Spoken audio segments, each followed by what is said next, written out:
যেখানে একটা জিনিস সেখানে অ্যাডমিট করতে হবে আর আরেকটা জিনিসের বিরুদ্ধে দাঁড়াতে হবে। অ্যাডমিশনটা কি?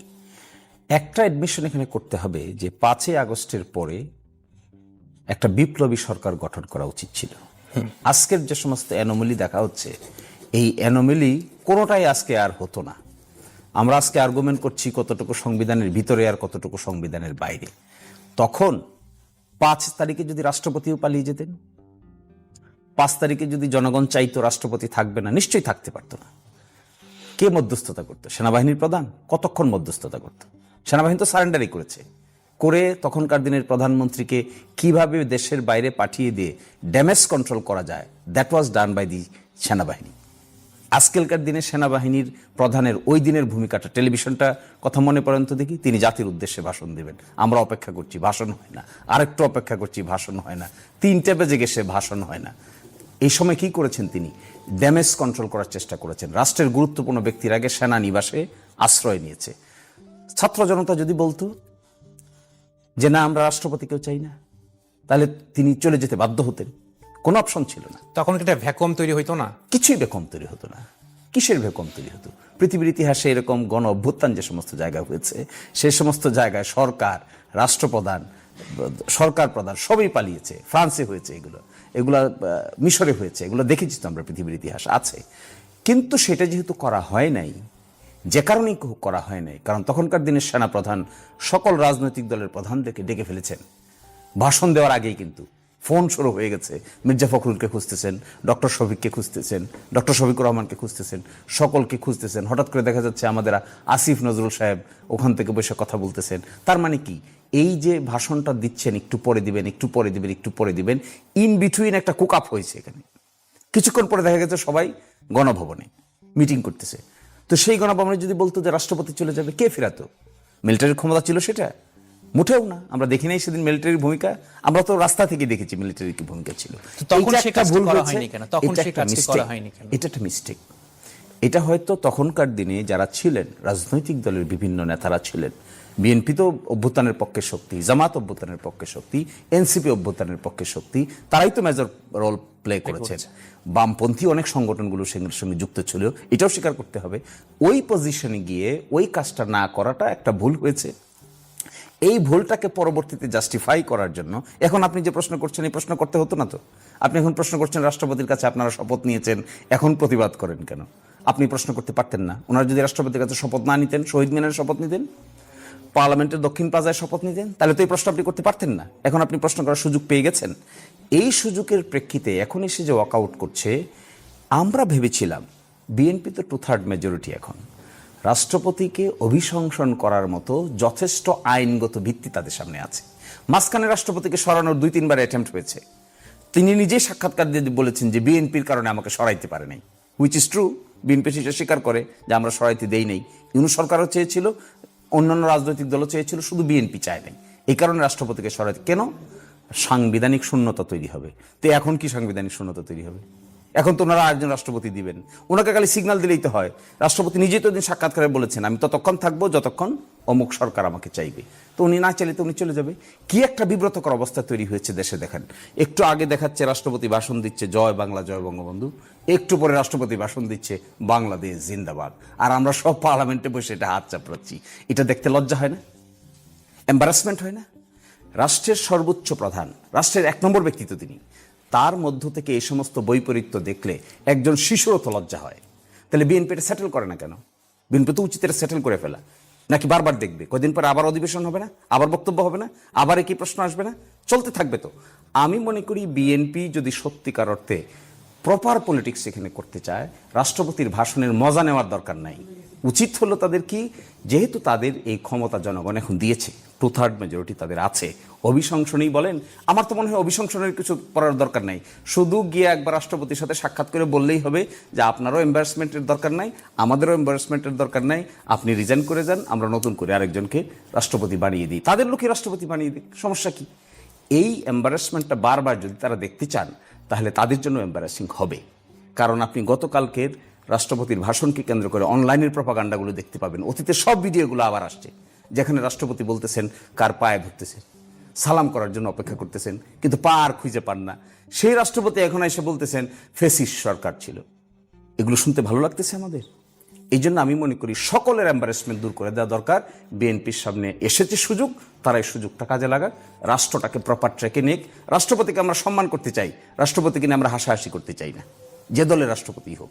এই হাসাহাসির জায়গাটাকে পরিবর্তন করে ইজ্জতের জায়গাটাকে ভালো দেখে, ইজ্জতবান দেখে একজন রাষ্ট্রপতি তারাই নিয়োগ করুক, আমাদের কোনো আপত্তি থাকার কথা। জি, ধন্যবাদ জনাব শিশির মনির। জনাব মাহবুবুর রহমান খান, গতকাল যে ঘটনাটি ঘটলো, যে যুক্তিতে ওয়াকআউট করলো বিরোধী দলীয় জোট, তো সেটাকে আপনারা কিভাবে অথবা আপনি কিভাবে মূল্যায়ন করবেন, বিশ্লেষণ করবেন? আমি আসলে এইটার আমি ধন্যবাদ দিচ্ছি শিশির মনিরকে, কারণ প্রথমেই বলেছে যে এই সরকারটা 5 আগস্টের পর এসেছে, আসলে সেই সরকারটা যদি বিপ্লবী সরকার হইতো তাহলে এইসব প্রশ্নগুলো আসতো না এবং এই সকল অনেক সমস্যার সমাধান হয়ে যেত। তো আপনি ওই রাষ্ট্রপতিকে মেনে শপথ নেবেন, ওই রাষ্ট্রপতি যে অর্ডিন্যান্স দিবে সেগুলো মেনে আপনি জুলাই সনদ বাস্তবায়নের দিকে যাবেন, গণভোটের দিকে যাবেন। রাষ্ট্রপতিকে এই পর্যন্ত মেনে এসেছেন, হঠাৎ করে সংসদে এসে তার ভাষণটার সময় আপনি তাকে মানেন না।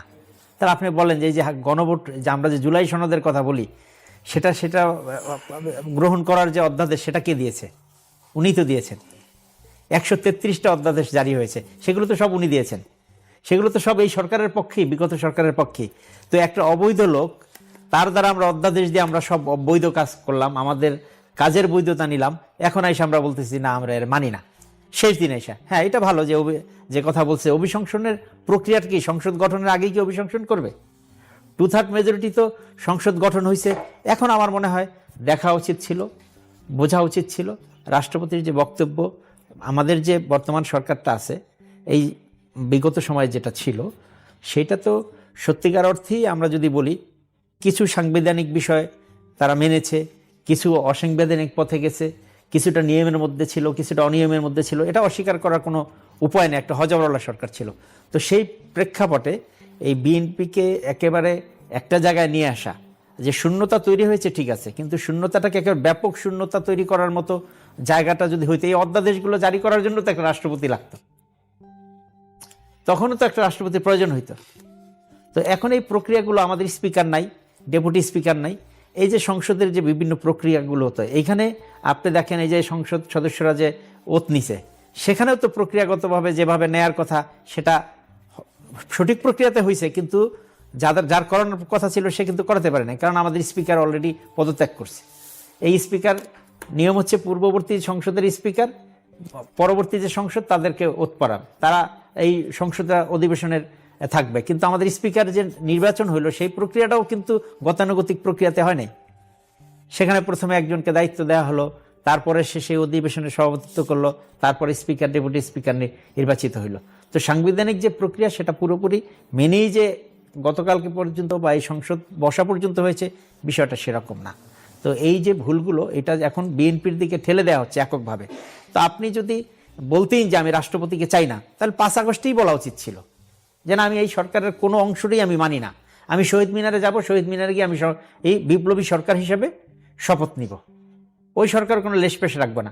আপনি উপদেষ্টা হিসাবে ওই সময় আপনারা শপথ নিলেন, তারে রাখলেন, একটা পর্যায়ে এসে হঠাৎ করে মনে হলো যে না, আমরা একটা মবের মাধ্যমে এসে রাষ্ট্রপতিকে সরাই দিই। বিএনপি যদি ওইটা মেনে নিত ওই সময় যে না ঠিক আছে, এই যে মব করতেছে, মিছিল করতেছে, দাবি করতেছে, রাষ্ট্রপতিকে সরাই দিই, সেটা তো আমার মনে হয় না যে সেটা আরও দৃষ্টিকটু হইতো। এবং সবচেয়ে ভালো হইতো গতকালকে যদি এই জাতীয় সংসদে প্রথম অধিবেশনে রাষ্ট্রপতির ভাষণের সময় ওনারা থাকতো, থাইকা দেখেন রাষ্ট্রপতির যে ভাষণটা, আমরা সেই কন্টেন্টসটা কি আমাদের জুলাই যে বিপ্লব সেটার বিপক্ষে ছিল কিনা আপনি সেটা দেখেন।